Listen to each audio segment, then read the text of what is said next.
26শে জানুয়ারি প্রজাতন্ত্র দিবস। প্রজাতন্ত্র দিবস এরূপ বলা হয় কেন? প্রজাতন্ত্র দিবস মানে কি?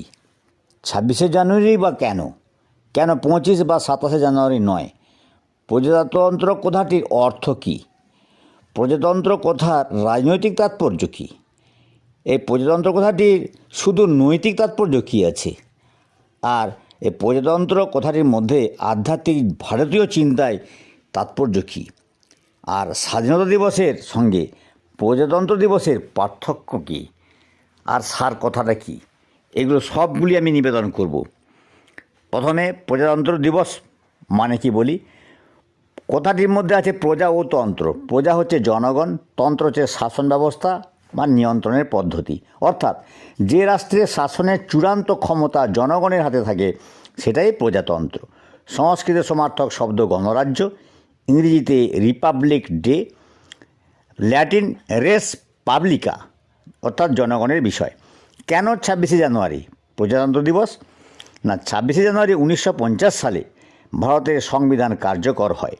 এই দিন থেকেই ভারত ব্রিটিশ রাজার অধীন রাষ্ট্র নয়, কোনো উত্তরাধিকার ভিত্তিক শাসন নয়, নিজস্ব সংবিধানে পরিচালিত জনগণের রাষ্ট্র। তাই 15ই আগস্ট স্বাধীনতা দিবস হলেও 26শে জানুয়ারি প্রকৃত রাষ্ট্ররূপ লাভের দিন।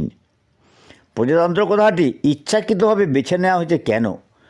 কারণ ভারত চেয়েছিল স্পষ্টভাবে জানাতে, রাজতন্ত্র নয়, ক্ষমতা রাজার হাতে নয়, উপনিবেশ নয়, অর্থাৎ বিদেশি শাসন নয়, গণই সর্বে সর্বা, সরকার জনগণের দ্বারা নির্বাচিত, সংবিধান সর্বোচ্চ।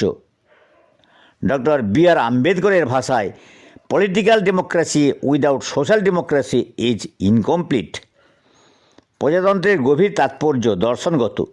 প্রথম, রাজনৈতিকগত তাৎপর্য। 1. রাষ্ট্রপ্রধানও সংবিধানের অধীন, আইনের ঊর্ধ্বে কেউ নয়। 3. নাগরিকই ক্ষমতার উৎস। এরপর নৈতিক তাৎপর্য কী? না, ব্যক্তি মর্যাদা, ডিগনিটি অফ ইন্ডিভিজুয়াল, আর সমতা, স্বাধীনতা, ভ্রাতৃত্ব অর্থাৎ ফরাসি বিপ্লবের আদর্শের ভারতীয় রূপ। 3. আধ্যাত্মিক ভারতীয় দৃষ্টিতে, ভারতীয় চিন্তায় রাজা সমান রাষ্ট্র, রাষ্ট্র সমান ধর্মনিষ্ঠ ন্যায় ব্যবস্থা। মহাভারতের ভাষায় রাজা ধর্মস্য কারণম, রাজা ধর্মের বাহক, মালিক নয়। আধুনিক ভারতে সেই ধর্মের জায়গায় এসেছে সংবিধান। স্বাধীনতা দিবস বনাম প্রজাতন্ত্র দিবস সংক্ষেপে, স্বাধীনতা দিবস হলো পরাধীনতা থেকে মুক্তি, আর প্রজাতন্ত্র দিবস হলো স্বশাসনের রূপায়ণ। স্বাধীনতা দিবস হলো ব্রিটিশ শাসনের অবসান, আর প্রজাতন্ত্র দিবস হলো সংবিধানের প্রতিষ্ঠা। স্বাধীনতা দিবস হলো আবেগের দিন, আর প্রজাতন্ত্র দিবস হলো দায়িত্বের দিন। সার কথা হলো, প্রজাতন্ত্র দিবস মানে শুধু প্যারেড নয়, এটা স্মরণ করে দেয় রাষ্ট্রের মালিক সরকার নয়, নাগরিক। সংবিধানই আধুনিক ভারতের ধর্মগ্রন্থ।